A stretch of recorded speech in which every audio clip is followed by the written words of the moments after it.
بسم اللہ الرحمن الرحیم ایاک نعبد و ایاک نستعین۔ میرے پاکستانیوں، اس وقت آپ دیکھ رہے ہوں گے کہ ساری دنیا کرونا وائرس کی جنگ لڑ رہی ہے اور ہر ملک اپنی کیپیسٹی کے مطابق لڑ رہا ہے۔ جو اس وقت ایک ملک کامیاب ہوا اور اب تک سب سے کامیاب ملک رہا وہ ہے چائنا، اور چائنا نے اپنے ووہان شہر جو تھا ان کا ووہان، ادھر انہوں نے تقریباً 2 کروڑ لوگوں کو بند کر دیا، لاک ڈاؤن کر دیا، اور لاک ڈاؤن کر کے انہوں نے آج اس کرونا کی وائرس کے اوپر قابو پا لیا ہے۔ اگر ہمارے بھی چائنا کے حالات ہوتے تو میں آپ کو یقین سے کہتا ہوں کہ آج میں پاکستان کے شہروں کو بند کر دیتا، سب مکمل طور پہ بند کر دیتا۔ لیکن ہمارا مسئلہ یہ ہے کہ 25% ہماری آبادی شدید غربت میں رہتی ہے، مطلب کہ 2 وقت کی ایسے گھرانے ہیں جو کہ 2 وقت کی روٹی نہیں کھا سکتے، اور اس کے اوپر 20% ایسے لوگ ہیں جو غربت کی لکیر کے ارد گرد ہیں، یعنی اگر ایک جھٹکا پڑتا ہے تو وہ بھی اس کے نیچے آ سکتے ہیں۔ تو ہم بات کر رہے ہیں تقریباً 8-9 کروڑ لوگوں کی۔ تو اگر ہم لاک ڈاؤن کرتے ہیں اور ان لوگوں کا ہم دھیان نہیں رکھ سکتے، جو بالکل بے روزگار ہو کے گھروں میں بیٹھ جاتے ہیں، جن کے پاس کھانا پینا نہیں ہوتا، تو یہ کوئی کبھی ذہن میں ڈال لیں، کوئی کسی قسم کا لاک ڈاؤن کامیاب نہیں ہو سکتا۔ لاک ڈاؤن اگر ہم کریں اور ہمارے کچی آبادیوں کے اندر ایک کمرے میں 7-7 8-8 لوگ، ان کو ہم کہیں گے کمروں میں بند ہو جاؤ، اور ہم ان کو کھانا بھی نہ پہنچا سکیں، کوئی لاک ڈاؤن کامیاب نہیں ہوگا۔ اور اگر کسی کا خیال ہے کہ لاک ڈاؤن کامیاب ہو جائے گا اگر ہمارے ڈیفنس کے یا اسلام آباد کے بڑے سیکٹرز کے لوگ اگر وہ بند رہ جائیں تو کامیاب ہو جائے گا، کبھی اس لیے کامیاب نہیں ہوگا کہ یہ ایک ایسی بیماری ہے جو امیر اور غریب میں فرق نہیں کرتی۔ اگر غریب علاقوں کے اندر لوگوں نے لاک ڈاؤن نہ مانا اور وہاں وہ ملتے رہے، اور ویسے بھی مشکل کہ اگر وہ قریب رہ رہے ہیں اور 6-6 7-7 8-8 لوگ ایک کمرے میں، تو اگر ہمارا خیال ہے کہ اگر غریب علاقوں میں وائرس رہے گی اور وہ امیر علاقوں میں نہیں آئے گی، یہ ہمیں سمجھ آنا چاہیے کہ دنیا میں آج آپ دیکھ لیں کیا ہو رہا ہے۔ برطانیہ کے پرائم منسٹر کو کرونا وائرس ہو گئی ہے، تو یہ کوئی فرق نہیں کرتی کسی، اس لیے یہ ساری قوم مل کے اس وائرس کے خلاف جنگ لڑ کے صرف جیت سکتی ہے، نہ کوئی گورنمنٹ جیت سکتی ہے۔ کسی کا اگر خیال ہے، اگر امیر ترین ملکوں کا یہ حال ہے آج، اگر امریکہ کا یہ حال ہے، تو آپ خود ہی سمجھ لیں صرف وسائل سے یہ کبھی بھی جنگ نہیں جیت جا سکتی۔ یہ ساری قوم انشاءاللہ جب مل کے لڑتی ہے تو تبھی وہ جیت سکتی ہے۔ ہمارے ساتھ ہمسایہ ملک میں دیکھ لیں، ان کی حکومت نے فیصلہ کیا یا 2 یا 3 دن پہلے کہ سارا ہندوستان کو وہ لاک ڈاؤن کر دیں گے۔ آج وہاں حالات دیکھ لیں، آج حالات ایسے ہیں کہ ان کے پرائم منسٹر نے قوم سے معافی مانگی ہے، اور معافی یہ مانگی ہے کہ ہم نے بڑی سوچے سمجھے بغیر لاک ڈاؤن کر دیا تھا۔ اور اب ہندوستان کا مسئلہ کیا ہے؟ ہندوستان کا آج مسئلہ یہ ہے کہ اگر وہ اس لاک ڈاؤن کو اب ہٹاتے ہیں تو کرونا وائرس پھیل جاتی ہے، کیونکہ پبلک پھر سے ملنا شروع ہو جائے گی، سڑکوں پہ آ جائے گی، کام شروع کر دے گی۔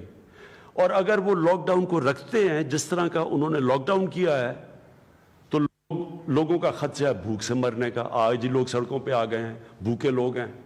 اگر لوگوں کے پاس کھانا نہیں ہے تو ان کو کیا فرق پڑے گا کہ اگر وائرس سے کوئی لوگ مرتے ہیں؟ نہیں، وہ تو بھوک سے مر رہے ہیں۔ تو اس لیے میں آج آپ سب کو کہنا چاہتا ہوں کہ یہ جنگ ہم نے حکمت سے لڑنی ہے۔ سب سے پہلے اپنی حکمت استعمال کرنی ہے، اپنے ملک کے حالات دیکھنے ہیں۔ ہمارے ملک کے حالات کیا ہیں؟ کیا سب سے بڑا سوال یہ ہے کہ جب ہم ملک کو لاک ڈاؤن کریں گے یا کسی علاقے کو لاک ڈاؤن کریں گے تو کیا ہم وہاں کے لوگوں کو گھروں میں کھانا پہنچا سکیں گے؟ اگر ہم یہ نہیں کر سکتے یہ لاک ڈاؤن کامیاب نہیں ہوگا. لہٰذا میں نے جو آج فیصلہ کیا، جو آج میں اناؤنس کرنے لگا ہوں آپ کے سامنے، ہم نے اب سوچا کہ ہماری طاقت کیا ہے. کیا ہم وسائل سے یہ لڑ سکتے ہیں؟ میں پہلے بھی سوال پوچھا ہے. اب صرف میں آپ کو معذرہ کرنا چاہتا ہوں امریکہ کا اور پاکستان کا. ہم نے اپنے بڑی مشکلوں سے پاکستان کی تاریخ کا سب سے بڑا ریلیف پیکج دیا ہے. وہ بنتا ہے تقریباً $8 ارب. امریکہ نے بھی ایک ریلیف پیکج دیا ہے، وہ بنتا ہے $2000 ارب. تو ظاہر ہے کہ وسائل تو ہمارے پاس نہیں ہیں. تو ہمارے پاس کیا چیز ہے؟ ہمارے پاس دو چیزیں ہیں. سب سے بڑی چیز ہمارے پاس ایمان، جو قائد اعظم نے شروع میں پاکستان کی جب ہمارا جو موٹو بنائی تھی، یونٹی، فیتھ، ڈسپلن، اس میں ایمان سب سے بڑی ہماری طاقت ہے. اور یہ کیوں بڑی طاقت ہے؟ کیونکہ ایمان کی وجہ سے پاکستان کی وہ قوم ہے جو دنیا میں 4 یا 5 ملک ہیں جو سب سے زیادہ خیرات دیتی ہے. دوسری ہماری طاقت کیا ہے؟ ہمارے نوجوان آبادی. اس وقت دنیا کی ہم دوسرے نمبر پہ سب سے نوجوان آبادی ہے. ان دو طاقتوں کا اب ہم نے استعمال کرنا ہے. کرونا کی یہ جو وائرس کا مقابلہ کرنے کے لیے اور جنگ جیتنے کے لیے، یہ ہیں دو پاکستان کی طاقتیں. تو پہلی چیز تو آج میں وہ جو اناؤنس کر رہا ہوں، جو میں نے پہلے کہہ بھی دیا تھا میڈیا پہ، کہ کرونا کی ریلیف کے لیے ٹائیگرز فورس بنا رہا ہوں. یہ جو ٹائیگر فورس ہے، کرونا ریلیف ٹائیگرز، یہ وہ نوجوانوں کی فورس ہوگی جو انشاءاللہ وہ جو ہماری کمیاں ہیں وہ پوری کرے گی. ہماری فوج کے ساتھ مل کے، ہماری ایڈمنسٹریشن کے ساتھ مل کے، یہ وہ فورس ہوگی کہ خدا نہ خواستہ اگر یہ پھیلتی ہے، کتنی تیز پھیلتی ہے آج کوئی بھی نہیں یہ کہہ سکتا. ہمارے یہاں پورا پرائم منسٹر آفس کے اندر ایک سیل بیٹھا ہوا ہے جو مانیٹر کر رہا ہے، جو ڈیٹا دیکھ رہا ہے، جو ٹرینڈز دیکھ رہا ہے.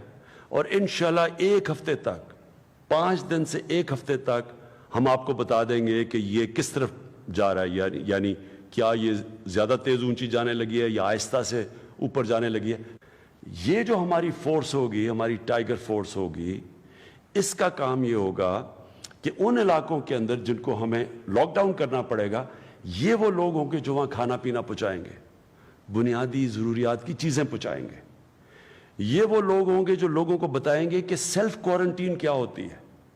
مثلا اگر آپ کو زکام، نزلہ کچھ ہو گیا تو ضروری نہیں آپ نے ہاسپٹل جانا ہے. گھروں میں اگر آپ رہیں اور سیلف کوارنٹین کریں تو آپ یہ مرض سے ٹھیک ہو سکتے ہیں. تو یہ سمجھنے کی بات ہے کہ یہ جو وائرس ہے، یہ جب ہوتی ہے، ابھی بدقسمتی سے میں دیکھ رہا ہوں کہ ان کو مجرموں کی طرح دیکھنا شروع ہو جاتا ہے جس کو کرونا ہو جائے. لوگ جا کے اس کو پتہ نہیں، 1-2 جگہ میں نے بڑے عجیب چیزیں سنی ہیں. کرونا وائرس صرف، پھر سے میں سب کو قوم کو بتانا چاہتا ہوں، یہ صرف بوڑھوں کو اور بیمار لوگوں کے لیے خطرہ ہے. 4 سے 5% لوگ ہیں جن کو ہاسپٹل جانا پڑتا ہے. باقی لوگوں کو اگر سیلف کوارنٹائن ہو جائے تو وہ ٹھیک ہو سکتے ہیں.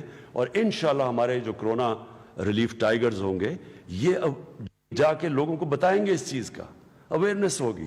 اس میں ہر قسم کے لوگوں کو ہم دعوت دے رہے ہیں. ینگ ڈاکٹرز ہیں، نرسز ہیں، ہمارے اسٹوڈنٹس ہیں، ہمارے انجینئرز، کسی بھی شعبے کے ڈرائیورز ہیں، مکینکس ہیں، کوئی بھی اس میں شرکت کر سکتا ہے. اور ہم یہاں اپنے ڈیٹا بیس سے آپ کو باقاعدہ آرگنائز کریں گے اور بتائیں گے کس کس علاقے سے آپ لوگ ہیں، اور ان علاقوں کے اندر انشاءاللہ ضرورت پڑی تو آپ کو ہم پھر بتائیں گے کہ آپ نے کیا کرنا ہے. ہم انشاءاللہ یہاں سے بیٹھ کے اس کا پورا جائزہ بھی لیتے رہیں گے، اس کو اینالائز بھی کرتے رہیں گے.